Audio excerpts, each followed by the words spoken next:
Maraming Diyos, salamat sa mga oras na ito, sa iyong kabutihan sa amin, sa huling bahagi na ipinagkaloob sa amin sa gawain ito. Dalangin po namin na ikaw po siyang patuloy na mamuna, magbukas ng aming kaisipan at tulungan niyo po kaming matuto. Huwag niyo po pahintulutan o Diyos na kami po ay lalabas sa lugar na ito na wala pong matutunan, wala pong mabitbit na pag-asa mula sa iyong mga salita. Patnubayan niyo po kami, maging ako, na isang nangangaral ng iyong mga salita, ikaw po siyang patuloy na mangusap sa amin, na sa paggamit niyo po sa akin ang inilagang pong kalooban, ang aming pong mapakinggan, at hindi po ang kalooban po. Kayo po siya bahala, Panginoon, amin na pong ipinapaubaya at itinatagubilin sa iyo ang lahat. Ito po ang aming dalangin sa dakilang pangalan ng iyong anak na si Jesus. Amen. Praise the Lord. Kalapan po natin ang praise the Lord. You may be seated, mga kapatid. So sa oras pong ito, mga kapatid, ang ating paksa na pag-aaralan ay pinamagatang The Main Event. Okay? The Main Event. So, bakit po ginamit ang salitang main event? So, usually, para po bago tayo dyan pumasok, kapag naririnig natin ang main event, ang pumapasok po sa ating kaisipan, ginagamit yan madalas sa sports. The main event. Lalo na sa boxing. Naalala nyo, si Manny Pacquiao. Laging main event yan. So, ibig sabihin, may mga event na nangyayari, step by step, bago yung pinaka-climax. At dito po sa ating pag-aaralan, itong main event na to, actually, para po sa kalinang walang lahat po ay pwede nating sabihin main event base sa pagkaunawa, base sa nais mo, base sa inaasahan mo, etc. Gaya nito. Ang main event na ating tinutukoy o ating pag-aaralan ay patungkol po sa rapture. Okay? Tungkol po sa rapture ang main event na ating pong pag-aaralan. So ito po Matthew chapter 24 verse 40, ipinapaliwanag po dyan sa talata na mayroong dalawang tao sa bukid o sa bukirin, mga kapatid. Yung isa daw ay kukunin, yung isa ay iiwan.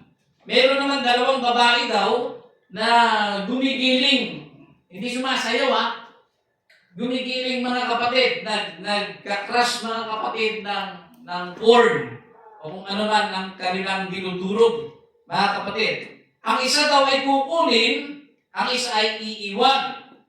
Yung 24 verse 42 naman, sinabi, "Watch therefore, for ye know not what hour your Lord doth come." So pinapakita rito na pag may kinukuha o may kukunin sa panahon na yan, magbantay kayo sapagkat hindi nyo alam kung anong oras paririto ang Diyos.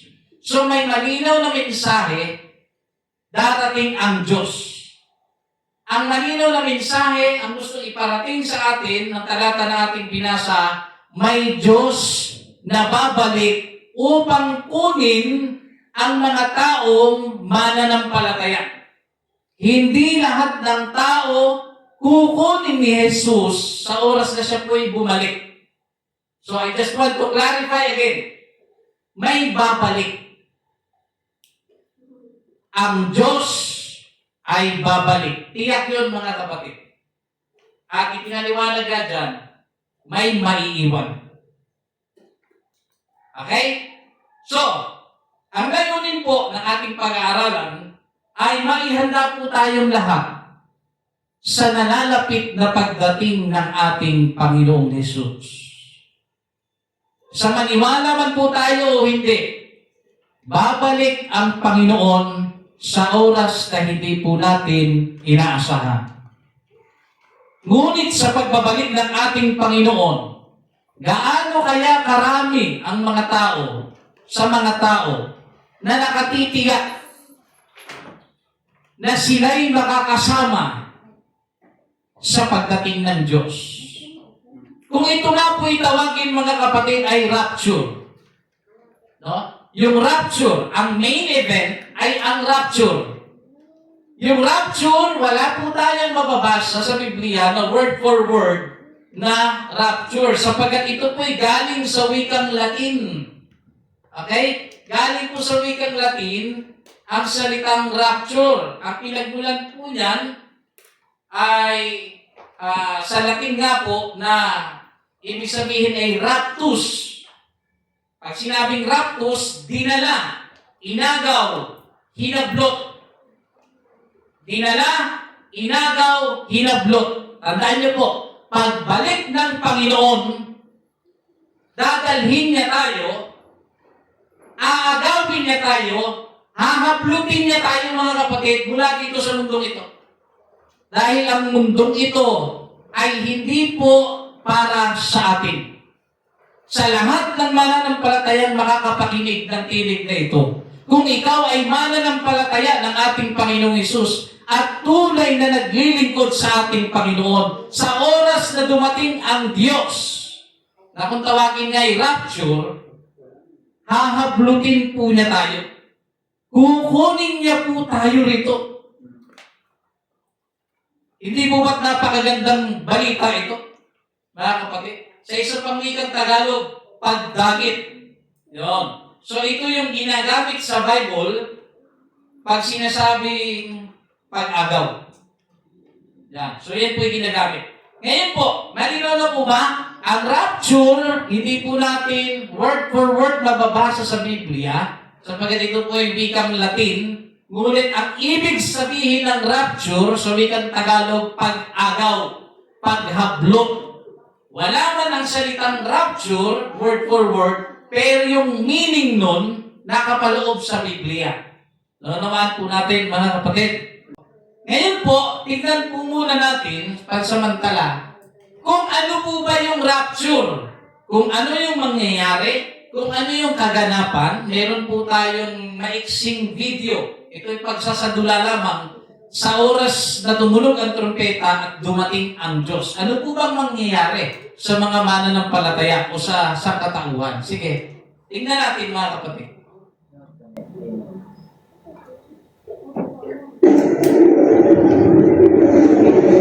Jesus coming. That's the rapture. No!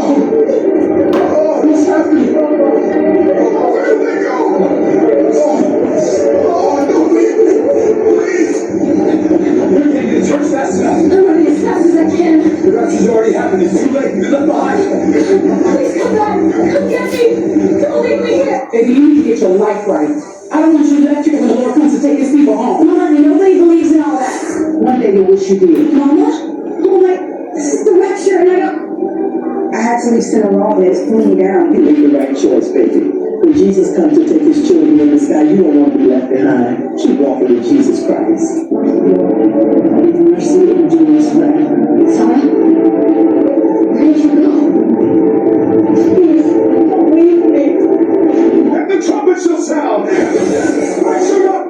Lord, why did I get left behind? Why? The time is now. Turn your heart. Turn your life. There's hope in these babies. Look up.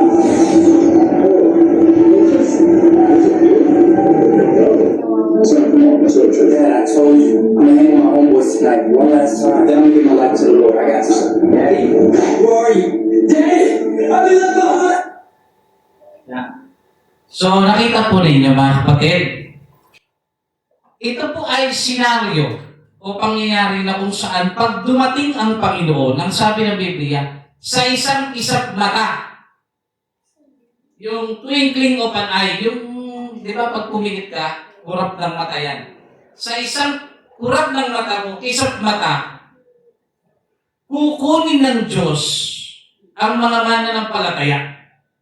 At ang hindi mananampalataya, maiiwan dito sa lupa. Kung mapansin po ninyo sa ating panunood, katulad ng bata na yan, yung tatay niya, gumagawa ng paraan na mailapit siya sa Diyos. Ang anak, pagambak-kampante. Ano nangyari? Dumating ang Diyos, ito po yung pagsasadula. Ano nangyari sa kanya? Alam niya yung aral eh. Pero hindi siya nakasama dahil hindi siya naglingkod ng buong katapatan sa Diyos. Kanina rin, meron tayo nakita pastor, di ba? Hindi nakasama yung pastor. Pagpapakita yan na hindi lahat ng mga ngaral, hindi lahat ng pastor makakasama sa rapture. Dahil ang makakasama po sa rapture, maliban na sa mga tunay na nagsisi at nabautismuhan sa pangalan ni Jesus, sila po yung naglilingkod ng tapat. So kung ikaw ay nabautismuhan nga, nagsisi ka, pero aminado ka sa iyong sarili, hindi ka tapat sa paglilingkod mo sa Panginoon. Mga kapatid, pag tumunog ang trompeta at bumalik ang Diyos at nakita niya ang kalagayan ng spiritual mo ay hindi tama, hindi ka rin makakasama. Nakita ninyo mga kapatid? Kaya, kung gusto po natin makasama sa pagdating ng ating Panginoon, seryosohin po natin ang paglilingkod sa Diyos. Hindi po yung kung kailan lang natin maisip magsimba, doon lang tayo sisimba. Kung kailan lang tayo boring, tsaka lang tayo pupunta sa simbahan. Kung kailan lang tayo may birthday, tsaka lang tayo magsisimba. Sa ngayon, mga kapatid, marami sa mga tao nabubuhay nang walang alam na mayroong Panginoong Hesus na babalik. Maraming hindi nakakaalam at maaaring ang nanay at tatay ninyo hindi alam, mga kapatid, na may Kristong babalik. Ikaw anak ka, naglilingkod ka sa Diyos. Tapos ngayon, hindi maayos ang paglilingkod mo sa Panginoon. Pawala-wala ka. Ikaw na nga lang ang natatanging susi para maligtas ang iyong pamilya. Pawala-wala ka pa sa Panginoon. Nakuha ninyo mga kapatid. So, kailangan po nating seryosohin ang paglilingkod. Tingnan po natin itong Matthew chapter 24 verse 41 na picture. Meron dito picture, mga kapatid. Okay. Ang sabi dyan, may dalawang babae na nagigiling, mga kapatid. Ano? Wait lang. Yan, may ginigiling po sila dyan. So, dyan nyo po makita, mga kapatid, na yung Matthew chapter 24 verse 41, nung ako po'y bata pa sa paglilingkod sa Diyos, ang pagkaunawa ko sa paggiling, sumasayaw. May dalawang babaeng sumasayaw. Ang isang hukunin. Pero nag-iisip din ako, itong sa Panginoon, ba't nasayaw? Yan, yung para magang saklab, yan ang pag-iisip ko noon. Sumalit yun nga, habang tayo po'y tumatagal sa paglilingkod sa Diyos, may mga bagay na nabubuksan at ipinapaunawa ang ating Panginoon. So sa Matthew chapter 24 verse 41, ito po yung ibig sabihin niyan. No? Ang ginigiling ay yung tinatawag na butil. Butil po yan. Nilalagay dyan sa may bato. Nakakita pa ako yan mga kapatid sa Batangas. Iniikot yan eh. Nadudurog yan mga kapatid. So, ang nilalagay dyan yung butil. Ano po klaseng butil? Tulad ng trigo o mais. O, related ito sa premix kanina ni Brother Jerome. Ano pong nangyayari sa trigo at mais? Ito po'y ginagawa upang maging harina. Trigo at mais. Yan. Ginagawang harina mga kapatid, ito po ay gamit bilang isang tradisyonal na gilingan o batong gilingan. Ngayon kasi, mahirap na makakita niyan. Ang huli kong nakita niya sa Batangas pa. Hindi ikot yan. Hanggang madurot. Yan. So, ayan po yun. Nakikiling sila. Ang sabi dyan, yung isa daw ay kukunin, ang isa ay maiiwan. So, sa madaling pagpapaliwanag, ito po ay nagpapahayag na merong dalawang klaseng tao. Isa ay naglilingkod sa Diyos, ang isa ay hindi. Ulitin ko po, ang isa, hindi niya lang alam na hindi lang basta lang niya alam na may Diyos, kundi naglilingkod siya sa Diyos na nalalaman niya. Ito naman, may mga tao, Ang importante, wala akong tinatapakang tao. Ang importante, tumatawag ako. Hindi naman ako nakakalimot. Hindi po yan bintahe, mga kapatid, na makakasama ka kapag dumating ang Panginoon. Dahil ang kukunin ay mananampalataya. So, ang isa dyan ay kukunin, ang isa dyan ay may iiwan. Nakuha ninyo? Yung isa dyan, sa Panginoon, maliligtas. Yung isa dyan, makakaranas ng pagdurusa. Okay? Sumunod po na picture. Ayan, yan po yun. Then shall two be in the field, the one shall be taken, and the other left. Two women shall be grinding at the mill, the one shall be taken, and the other left. So, pagpapakita po ito, may dalawang babae at dalawang lalaki, tama? Yung dalawang lalaki, mga kapatid, nasa bukid, nagtatrabaho. Kaya kung mananampalataya ka ng Diyos, kung sakaling dumating ang Panginoon at nasa trabaho ka, kukunin ka ng Diyos. Amen. Kahit saan posisyon ka, basta ikaw po ay naglilingkod sa Diyos, pag tumunog ang trumpeta, kukunin ka ng Diyos. Automatic po yun, mga kapatid. So sa ating pong pagpapatuloy, dito tayo sa warning. Nagbigay po ng warning dito sa Matthew chapter 24 verse 42 na sinasabi, "Watch therefore, for ye know not what hour your Lord doth come." So, ginamit po dyan ang salitang watch therefore. Okay? Ginamit po dyan ang salitang watch therefore. Sa isang translation, mga kapatid, ginamit po dyan yung keep watch. Keep watch. At alam naman po natin na ang New Testament ay galing originally written sa tinatawag na Greek word. At ang Greek word, mga kapatid, ng watch therefore or keep watch ay Gregorio. O sa isang pagsasalita ng tama ay Gregorio. Which means, ibig sabihin, to be awake in the night. Maging gising sa gabi. Gising ka daw dapat. Sumunod, to be watchful o maging mapagbantay. Sumunod, on the alert. Maging alerto ka. Sumunod, vigilant o yung tinatawag na mapagmatyag. So sa madaling salita, kung nakita niyo po yung mga ibig sabihin ng babala na magbantay kayo. Bakit pinagbabantay tayo, mga kapatid? Bakit tayo pinagbabantay? Kasi babalik si Jesus. So kung sino po ang nagbabantay, kung sino ang alerto, kung sino ang gising, sila po yung makakasama pag dumating ang Panginoon. Ano po yung gising? Gising spiritually. Naglilingkod talaga sila. Hindi talaga nawawala sa kanila ang Panginoon. Umaga, tanghali, gabi, bago kumain, bago matulog, pagising ng umaga. Diyos lagi ang hinahanap. Naunawa natin, mga kapatid. So ngayon, before the main event, mga kapatid, bago yung main event. Ano po ulit ang main event? Rapture. Yun po yung pinag-aaralan natin. No? Main event para sa topic natin. Sa topic lang na ito, ha? Kasi may mga event kasi, mga kapatid, sa Bible na pwedeng ikaw yung magsabi na yun yung main event. So, dahil ito po yung pangangaral patungkol po sa rapture, ito po yung tinutukoy natin na main event, yung pag-agaw. Okay? So, dito po, before the main event, Jesus promises to prepare a place for His followers.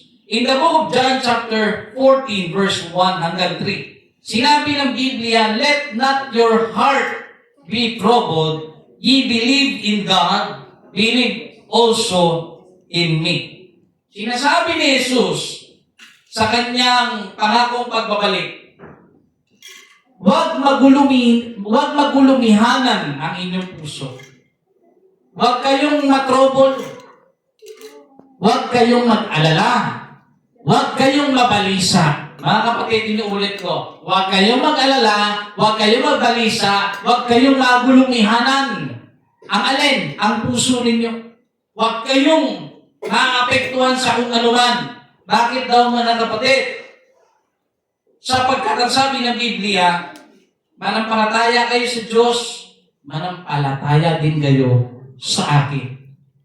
So, bago tayo pumasok ng 2 at saka 3, bababad tayo sa 14:1.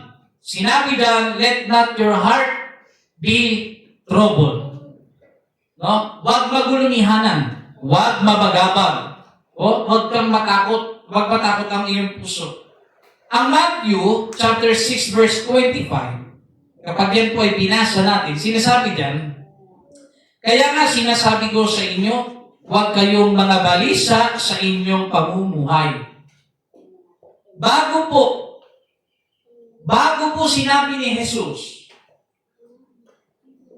na let not your heart be troubled, bago yan sinabi ni Jesus, may una pa siyang pinangaral. Nagigets yung mga kapatid? Bago siya nangako, nababalik siya, may nauna pang pangangaral. Yung pangangaral na yun, nandun po yun sa aklat ni Mateo, chapter 6 verse 25 na sinasabi, kaya nga sinasabi ko sa inyo, huwag kayong mga balisa. Saan? Sa inyong pamumuhay.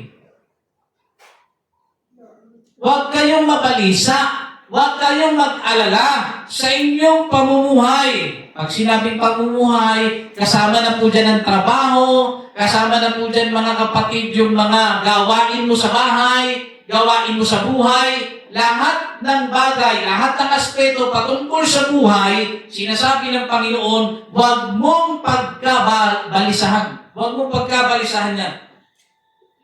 Ano ba? Alin pa ang pagkakabalisahan? Kung ano baga ang inyong kakainin. Ano pa? Kung ano ang inyong iinumin. Kahit ang inyong katawan, kung ano ang inyong daramtin. Hindi baga mahigit ang buhay kaysa pagkain at ang katawan kaysa pananamit.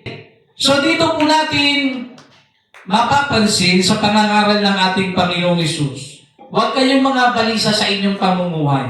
Patungkol saan? Sa inyong, ano daw po? Kakainin. Ano pa po? Tungkol sa inyong iinumin. At ano pa po? Sa inyong dadamitin. So huwag kayong mag-alala. Huwag daw mag-alala, sabi ng Panginoon, sa inyong kakainin, iinumin, at susuotin. Sa madaling salita, gusto kong sabihin ng Panginoon, sagot mo kayo lahat. Basta huwag kayong mag-alala. Alam niyo po, noong unang panahon, ito po yung pangunahing kailangan ng tao. Pagkain, tubig, pananamit. At hanggang ngayon pa rin naman. Subalit ngayon kasi dumami na. May cellphone na, kailangan na ng cellphone. Kaya trabaho siya ng trabaho, kahit hindi na siya magsimba, basta makamit niya yung cellphone na gusto niya.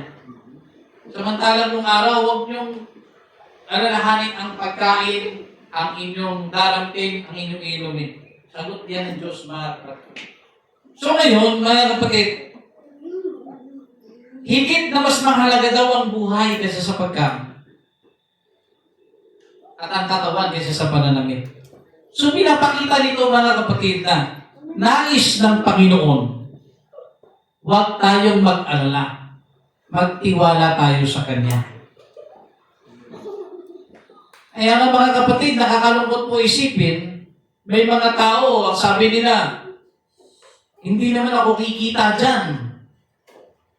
Sabi pa ng magulang, o sabi pa ng kakilala, bakit na ba simba pa na simba? Hindi naman kumikita dyan. Magtrabaho ka na lang. Naiintindihan naman ng Diyos dyan. Basta ang Diyos nasa puso mo, okay na yan. Basta hindi ka nakakalimot. Hindi ka makakakain dyan. Sa pagsimba-simba mo, binibigyan ka ba ng simbahan ng pagkain mo?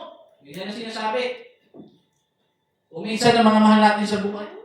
Hindi nila naisip. Hindi po nila, mga kapatid, lubusang nauunawaan ang may hawak ng lahat ng pangangailangan ng tao ay ang Diyos.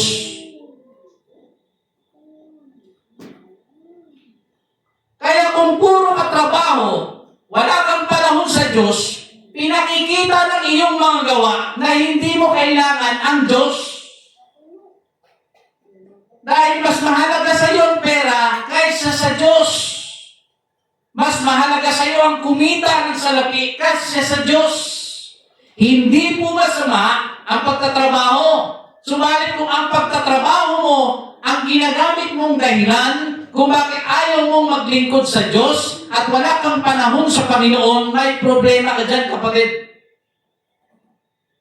Kaya nga, ano pong nangyayari sa mga tao? Walang tigil. Na-overpatig na sa kakatrabaho, overtime dito, overtime doon, dahil gustong kumita ng pera. Nung tinamaan ng karamdaman, saka naalala ang Diyos. Amen. Saka lang nagkaroon ng time sa Diyos. Bakit? Wala na siyang magawa eh. Nasa hospital siya eh. Saka na ngayon naiisip ang Panginoon. Kaya nga kung minsan mga kapatid ang Diyos, ginagamit niya ang karamdaman para maalala mo siya eh. Mga kapatid, anong gagawin mo sa napakadaming pera mo kung putol ang paa mo? Anong gagawin mo sa napakadaming pera mo, mga kapatid, kung putol ang kamay mo? Anong gagawin mo sa napakaraming pera mo kung bulag ka? Nakita natin, mga kapatid, hindi pa kontento ang tao. Hindi niya naiintindihan na ang tunay na kailangan niya ay ang Diyos. Praise the Lord. Right. Kaya ang tao, malayo ang loob sa Panginoon, malayo ang puso sa Panginoon, kasi wala siyang experience sa Diyos. Kaya nga kung minsan, di ba, minsan mga magulang, sinasabi natin sa ating mga anak, ikaw ba, puro ka na ng simba, puro ka na ng simba, simba ka na lang na simba. Di ba hindi may paliwanag ng anak kung bakit? Kasi kahit ipaliwanag niya, hindi rin maiintindihan ng magulang niya. Naunawaan niyo? Kaya yung mga tao na malapit ang puso sa Panginoon, patuloy na nagsisimba, patuloy na naglilingkod sa Diyos, kaya sila paulit-ulit na pagsisimba, paulit-ulit sa simbahan, paulit-ulit sa paglilingkod sa Panginoon, dahil may mga na-experience sila na ginagawa ng Diyos sa buhay nila. Amen. Praise the Lord. Kaya kung wala kang na-experience sa Panginoon, hindi mo nakakapagtaka, wala kang panahon sa Diyos. Yes, that's right. Gaya na aking pinapangaral, bakit po may mga mandaragat, naglalaot, pabalik-balik sila sa laot? Bakit pabalik-balik sila? Kasi may experience sila na sa tuwing sila'y pumapalaot, may nakukuha silang isda. At yung experience na yon ang nagtutulak sa kanila para bumalik ulit kinabukasan. Amen. Nakuha ninyo? Kaya pabalik-balik ang isang tao sa isang bagay dahil sa experience. Ganyan din ang tao. Kung ang isang tao po walang panahon sa Diyos, wala niyang experience sa Panginoon. At hindi po nakakapagtaka, mga kapatid, na ang taong walang experience sa Panginoon ay ang taong hindi naglilingkod sa Diyos. Amen. Naunawaan niyo, mga kapatid? Sa ating pong pagpapatuloy, mga kapatid, sa Matthew chapter 6 verse 26, masdanin niyo mga ibon. Mga kapatid, nakakita na po kayo ng ibon, di ba? Gaya ng maya. Ang sabi ng Panginoong Hesus, masdanin niyo mga ibon sa langit na hindi sila nangaghahasik, ni nagsisigapas, ni nagtitipon man sa mga bangan, at sila'y pinakakain ng inyong Ama sa kalangitan. Hindi ba lalong higit ang halaga ninyo kaysa sa kanila? Oh, nakita ninyo? Sabi ng Panginoon, huwag kayong mag-alala sa inyong kakainin, iinumin at susuotin. Masdanin niyo yung mga ibon. Ang dali salita. Sige, tuminga na kayo. Tingnan niyo yung mga ibon. Hindi sila nagtatrabaho. Wala silang ginagawang mabigat na bagay. Pero ang sabi ng Panginoon Hesus, ngunit pinakakain sila ng Panginoon. Kaya nabubuhay ang mga ibon sa himpapawid. Diyos po ang nagpapakain sa kanila. Batay po yan sa aral ni Jesus. Diyos ang nagpapakain sa kanila. Hindi po nila kailangan magtrabaho. Diyos ang nagbibigay ng pagkain sa kanila. Yes. At sinasabi dyan, gustong ipamukha sa atin ng ating Panginoon na kung yan nga hindi pinababayaan ng Panginoon. Yung mga ibon hindi pinababayaan ng Diyos. Ikaw pa kaya na may mas higit kang halaga kasi sa mga yun. Nakita ninyo mga kapatid? Nakikita po ba natin? Nararamdaman po ba natin kung gaano kahalaga ang tao sa harapan ng Diyos? Amen. Napakahalaga ng buhay mo, kapatid. Kaya huwag mong sasabihin, wala nang nagmamahal sa akin. Wala nang pag-asa ang buhay ko. Wala nang patutunguhan ang buhay ko. Nagkakamali ka, kapatid. Mahalaga ang buhay mo sa Diyos. Hindi mo lang nakikita yung halaga mo sa harapan ng Diyos dahil yung halaga mo, hinahanap mo sa iyong kapwa-tao. Hinahanap mo sa trabaho mo yung halaga mo. Pero kung hahanapin mo ang halaga mo sa Panginoon, mararanasan mo ang pagmamahal na kahit kailan ay hindi mo kayang maramdaman o hindi mo mararamdaman dito sa mundong ito, mga Praise kapatid. the Lord. Kahit nga ang pagmamahal ng iyong magulang, limitado yan, mga kapatid. Hanggang hospital lang yan. Pero pagmamahal ng Diyos, mapa-hospital ka, may sakit o karamdaman kang mabigat, may cancer ka, mga kapatid, ang Diyos, mananatiling Diyos sa harapan mo kung siya'y kikilalanin mo. Naunawaan po natin, mga kapatid. Amen. Praise the Lord. So sa akin pong pagpapatuloy, sinabi po, mahalaga po tayo kasi sa ibon. Mas mahalaga tayo sa kahit ano pa man. Kaya huwag ka nang mag-alala, kapatid, sa kakainin mo. Kung ako'y magsisimba, ano kakainin namin, kapatid? Manalig ka sa Diyos. Diyos ang magbibigay. Hindi mo kailangan pagurin ang sarili mo at hindi balak ng Diyos sirain ang kanyang pangalan kapag siya po'y nagsalita. At ang salita ng Diyos, kapag siya'y nangako, yun po'y totoo. Totoo pa rin yun ng Diyos. Manampalataya ka. Kahit wala kang makain, maglingkod ka sa Diyos dahil ipapakita sa iyo ng Diyos kung gaano siya ka makapangyarihan. Diba? Minsan, pinagpapalit ng tao ang paglilingkod sa Diyos sa pistahan eh. Wala sana ganun dito ha. Hindi mamimista ako, makakasave ako kasi makakapag-uwi pa ako pagtanghalian. Nasimbahan kasi eh, wala akong mauuwi. Mga kapatid, huwag tayong ganun. Na para bagang ginagawa nating pag-asa sa ating buhay ay ang pagkain, hindi ang Diyos. Yes. Naunawaan natin, mga kapatid. Okay, sa ating pong pagpapatuloy. Matthew chapter 6, verse 27, At alin sa inyo ang sa pagkabalisa ay makapagdaragdag ng isang siko sa sukat ng kanyang buhay? O gumamit po dyan, mga kapatid, siko ha. Isang siko. Kung yan po ay iyong babasahin at gagawin mong literal, magkakamali ka dyan, mga kapatid. Ano po ba ibig sabihin ng siko na ito? Okay? Sinabi dyan, mga kapatid, ang ilang modernong salin ng Biblia ay gumagamit ng 1 oras sa haba ng buhay. Yung isang siko, sa isang translation, 1 oras daw po yan gamit dyan.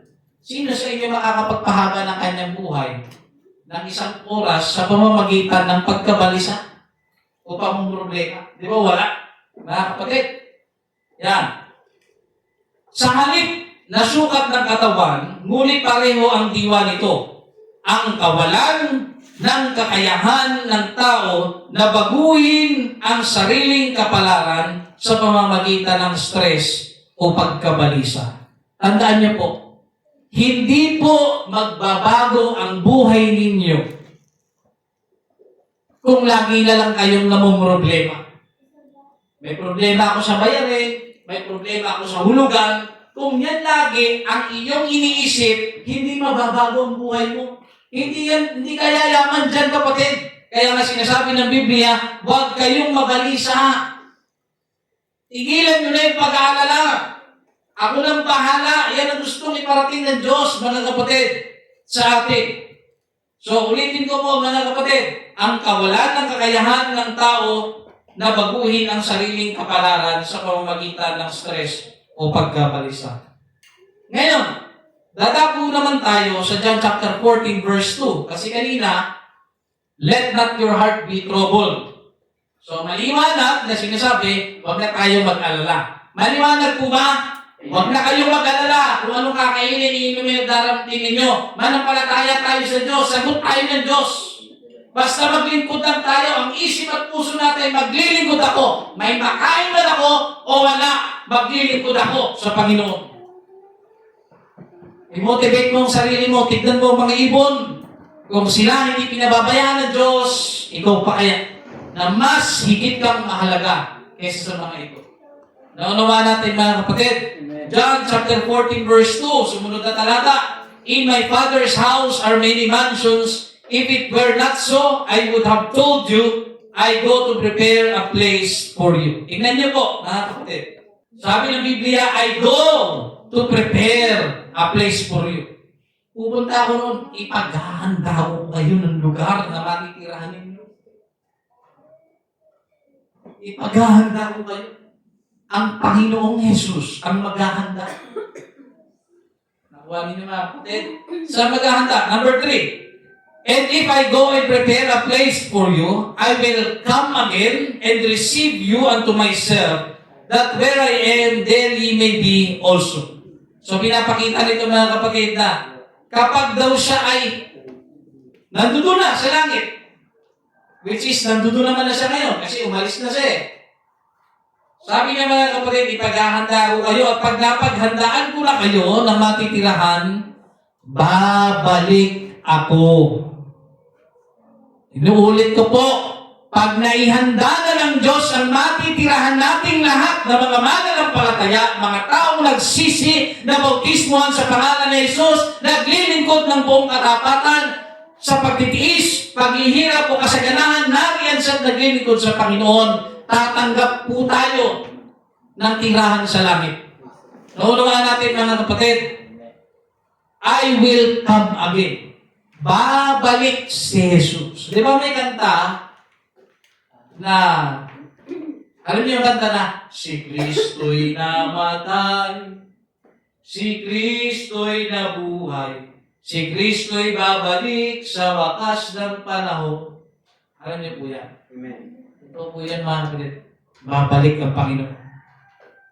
Kaya yung mga taong patawa-tawa, mga taong nagbabaliwala sa tawag ng Diyos sa kanila, tinamaan na sila ng kung ano-anong mga sakit o karamdaman, nasunugan na rin sila ng bahay, no? Namatayan na rin sila ng pamilya, ito'y pagtawag ng Diyos sa kanila, hindi pa rin sila lumilingon mga kapatid sa Panginoon, ayaw pa rin nilang magbalik loob sa Panginoon, wala pong sisihan dito mga kapatid. Pag oras na dumating ang Panginoon, kung sino lang ang tapat, yun ang maliligtas. Naunawaan natin mga kapatid, Amen. I will come again. Babalik po si Jesus.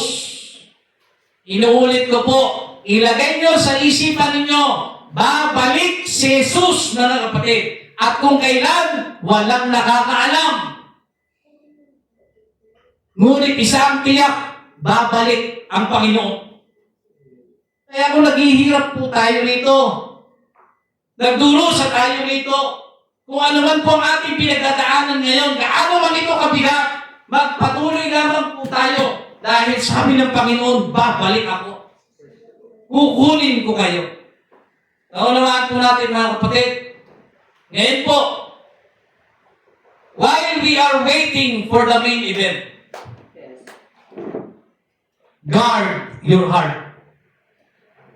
Inulit ko po, while we are waiting for the main event, mga kapatid, guard your heart. Ibig sabihin, habang inaantay natin ang rapture o ang panahon ng pagdating ng Panginoon, i-guard mo daw ang iyong puso mo. Protektahan mo ang iyong puso, mga kapatid. Inuulit ko po, ako pa'y nakikipag-usap sa inyo, puso sa puso, protektahan, ingatan nyo daw ang inyong puso, mga kapatid. Bakit po? Sa puso po nang gagaling ang lahat, mga kapatid. Ano po yun? Matthew chapter 15 verse 19. Sapagkat sa puso nang gagaling ang masasamang pag-iisip, mga pagpatay, mga pangangalunya, pakikiapid, mga pagnanakaw, mga pagsaksi sa di katotohanan, mga pamumusong. Nakita niyo mga kapatid, sa puso pala nanggagaling ang masasamang pag-iisip. Kung ikaw pala ay masama kang mag-isip sa iyong kapwa, masama pala ang puso mo. Kung ikaw naman, mga kapatid, pumapatay ka ng tao, ginagawa mo siya sapagkat masama ang puso mo. Sa panangalo niya naman, may asawa ka na. Kumakabit ka pa sa asawa ng may asawa. Masama ang puso mo kapag ganyan. Ano pa mga kapatid? Pakikiapid. Pumapatol ka sa kapwa babae. Pumapatol ka sa kapwa lalaki. Mga kapatid, gumagawa ka mga kapatid ng sexual intercourse mga kapatid sa hindi mo naman asawa, hindi pa kayo kasal, yan po'y pakikiapid mga kapatid. Masama po ang puso natin pagka ganyan. Sumunod, kung ikaw po ay nagnanakaw ka, masama ang puso mo. Sumunod po, mga pagsaksi sa di katotohanan, masama ang puso mo. Yung, nakita ko, kasama siya, kahit wala naman siya doon. Diba? Ang daming ganyan sa school, ma'am, nakita ko yan, maingay yan. Pero wala naman siya doon, nasa CR siya nung panahon na yun. Ang dami pong sumasaksi sa walang katotohanan. No? Masama ang puso mo pag ganyan. Mga pamumusong, blasphemy. Nagsasalita ka ng laban sa Diyos. Mga kapatid, masama ang puso mo. Sumunod po, Matthew chapter 5, verse 28. Ang sino mang tumingin ng mahalay sa babae, nakakakumit na po siya ng kasalanan. Sige, sabi yan, dapat sinasabi ko sa inyo, na ang bawat tumingin sa isang babae na taglay ang masamang hangad ay nagkakasala na ng pangangalo niya sa kanyang puso. Nakita ninyo? Lahat ng nangyayari nagsisimula sa puso. Kaya nga, kung maglilingkod ka sa Panginoon, hindi dapat sa bibig. Opo, magsisisi na po ako. Opo, magpapabautismo na po ako. Pero wala sa puso. Kaya mapapansin niyo, ang daming nabautismuhan, hindi na bumalik dahil wala sa puso nila ang paglilingkod sa Diyos. Amen. Praise the Lord. Kaya kung talagang ikaw ay naglilingkod ng buong puso, hindi mo kailanman iisipin na iwanan ang paglilingkod sa Panginoon. Hindi mo yan maiisip mga kapatid.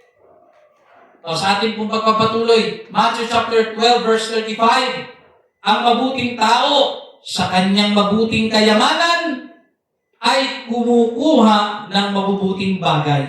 At ang masamang tao sa kanyang masamang kayamanan ay kumukuha ng masamang bagay. So sa wikang Ingles mga kapatid, ay sulat na. Okay? Sa wikang Ingles po mga kapatid, babasa po ako. Ginamit kasi dyan ang heart. Sa wikang Tagalog, hindi po na-involve yung heart.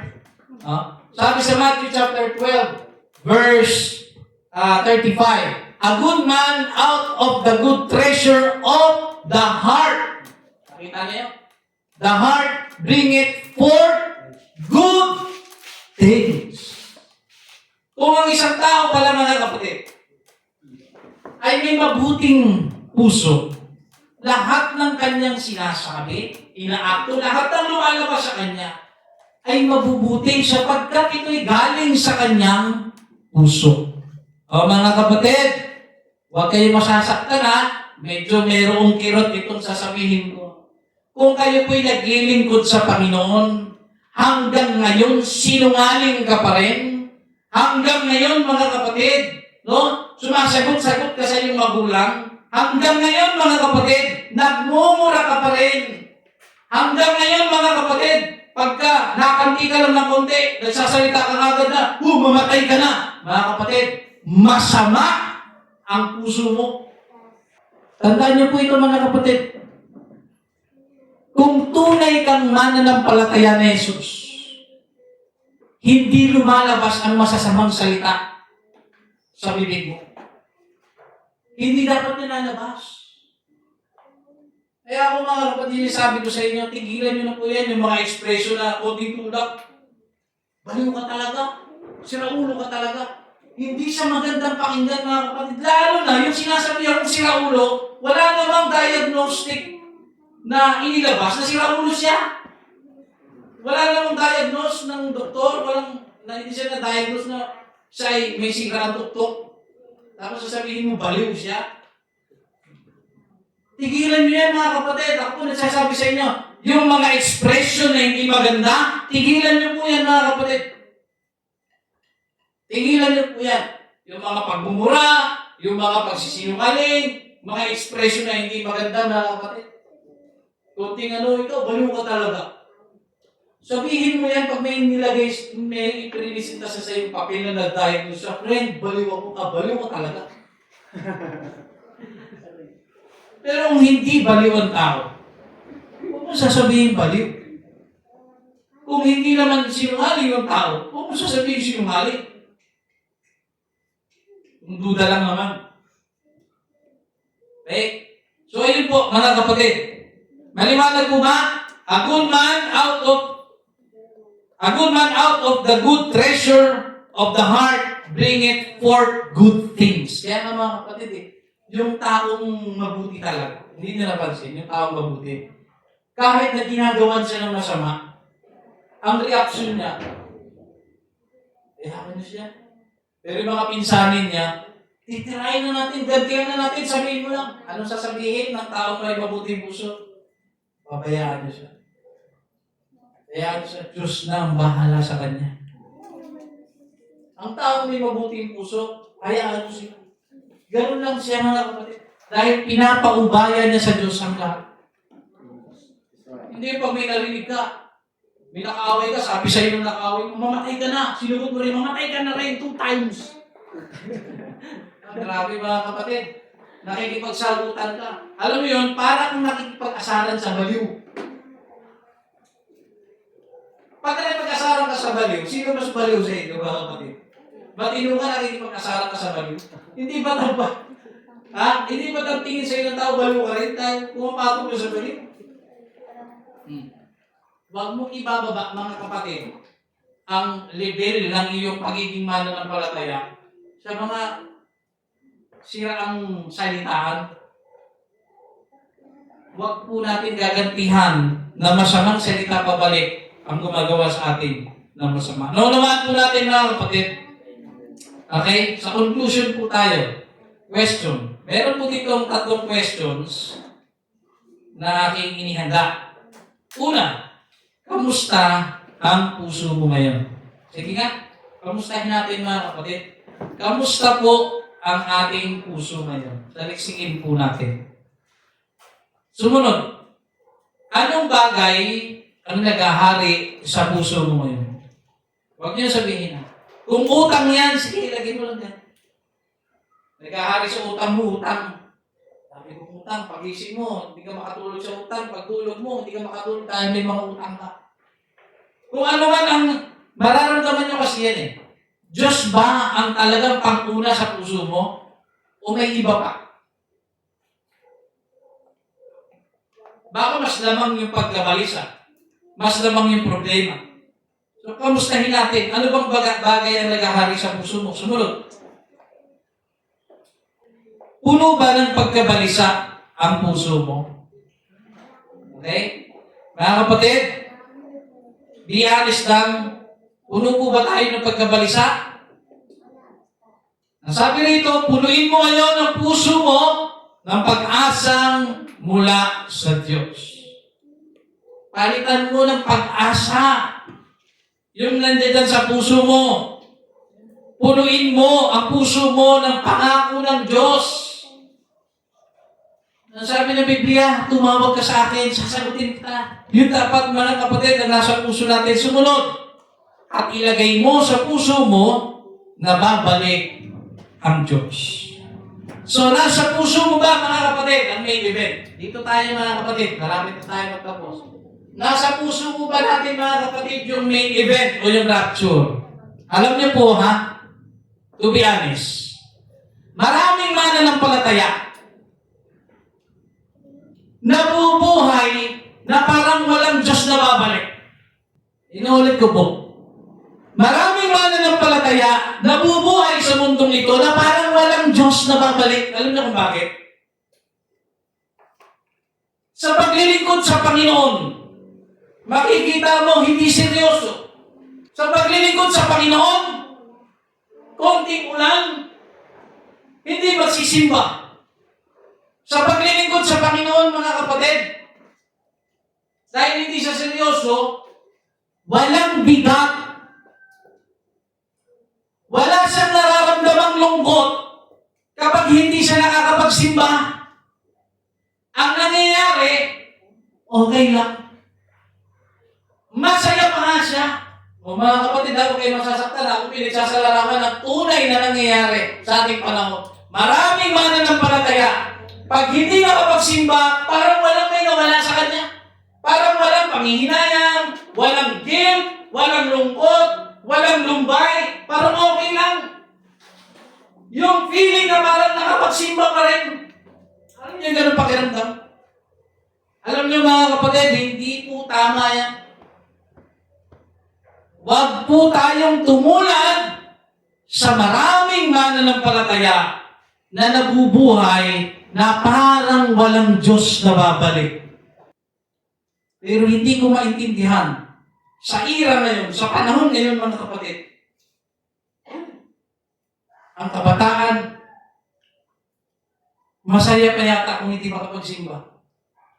Kaano man kabigat ang pinagdadaanan nyo ngayon, huwag ninyong idalangin na alisin ang Diyos. Kundi ang idalangin ninyo, Panginoon, bigyan nyo ba ako ng lakas para matiis ito, para mapagtagumpayan ito, sapagkat alam ko wala kang ibinigay na pagsubok na hindi ko kakayanin.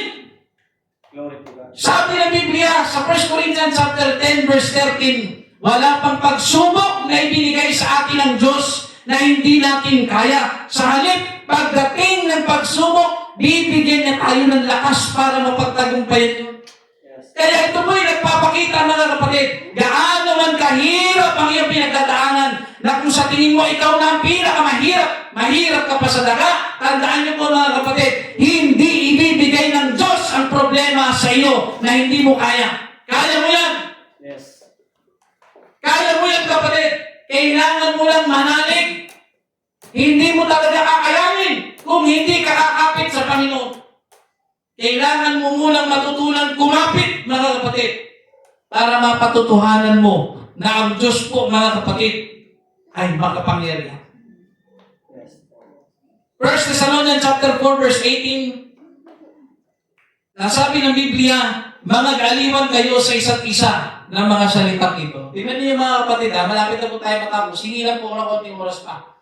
Mag-aliwan kayo sa isa't isa ng salitang ito. Ano po ba yung salita na dapat nag-aaliwan tayo sa kabila ng ating pinagdadaanan?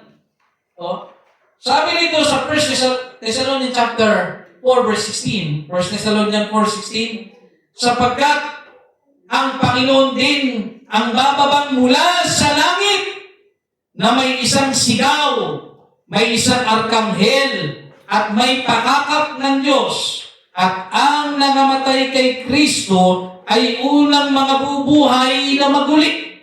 Ang sabi ng Biblia, sapagkat ang Panginoon din ay bababa mula sa langit. Ito po yung pagdating ng Panginoon, mga kapatid. Bababa mula sa langit ang Panginoon. Ano po ang mangyayari? Na may isang sigaw. Ano pa po? May tinig ng arkanghel at may pakakak ng Diyos. Hihipan po ang trompeta mula sa langit, mga kapatid. Bago ang pagdating ng Diyos, hihipan ang trompeta. At pag yan po ay tumunog na, sabi ng Biblia, ang nangamatay kay Kristo ay unang mga bubuhay na maguli. Okay. Lahat po ng mga mahal natin sa buhay na naglingkod ng tapat sa Panginoon, Yung totoong naglingkod, hindi yung kilala na lang ang Diyos, tumatawag lang sa Panginoon. Yung talagang naglingkod, yung talagang nagbago ang buhay, yung talagang nagsisi sa kasalanan. Ang sabi ng Biblia, sila po yung unang bubuhayin. Kaya, kung ikaw po ay may mga kapatid sa pananampalataya, may mga magulang at mahal sa buhay na namatay, na naglilingkod sa Panginoon, huwag po kayo nang malungkot dahil pag tumunog ang trumpeta at bumalik ang Panginoon, sila po ang unang bubuhayin. Sila po bubuhayin, sila mga kapatid. Inuulit ko po at bibigyan ko ng klaro, ang bubuhayin yung mga mananampalataya kay Kristo. Hindi lahat ng mga patay. So pagdating ng rapture, yung mga buhay, mga kapatid, o yung mga patay kay Kristo, yun po ay bubuhay ulit. So ano mangyayari sa ibang patay na hindi naglilingkod sa Panginoon? Sa ibang chapter na po yan, mga kapatid. No? Bubuhayin pa rin sila, pero sa paghuhukom na. Huhukuman sila ng ating Panginoon. Sumunod na talata, sister, 17. Kung magkagayon, tayong nangabubuhay. Mga kapatid, lahat ng buhay, magsabi ng amen. Amen. Tayong lahat na nangabubuhay, mga kapatid, na nakatitira, ay aagawin kasama nila sa mga alapaap upang salubugin ang Panginoon sa hangin. At sa ganito ay sa Panginoon tayo magpakailanman. May forever. Sa langit, mga kapatid, tayong natitirang buhay. Kung sakaling tumunog ang trompeta ngayon, sino kaya sa atin dito ang magsasabing, handa na ako para salubungin ng Diyos? Kung alam mo sa sarili mo, sobrang dami mong pagkukulang sa Panginoon. Naunawa natin, mga kapatid, aagawin po tayo. Sa Panginoon po tayo. Naunawa natin, mga kapatid. Okay? Bago tayo magtapos, meron pa tayong video na panonoorin. Dito po tayo magtatapos, mga kapatid. Panoorin niyo po ito. Ito po ay pagsasadula ng pagdating ng Panginoon.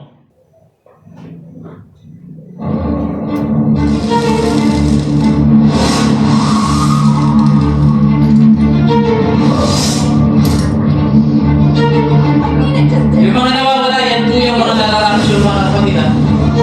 Wait, what are you doing?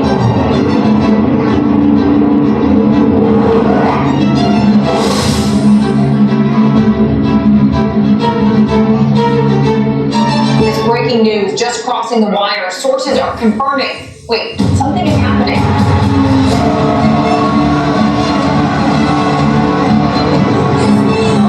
Llévame contigo. No me dejes.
Nakita ninyo, mga kapatid?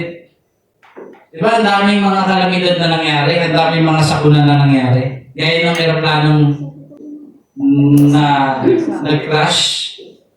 Kasi po, may mga mananampalataya, ako naniniwala, may mga mananampalatayang piloto.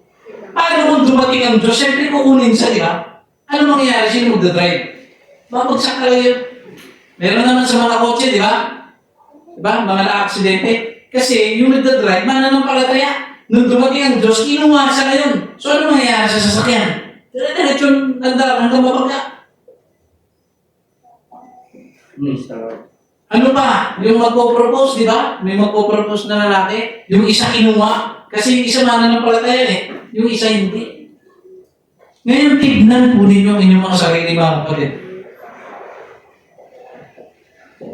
Tignan ninyo. Gusto niyo po bang makasama? Gusto po ba nating makasama sa pagdating ng Diyos?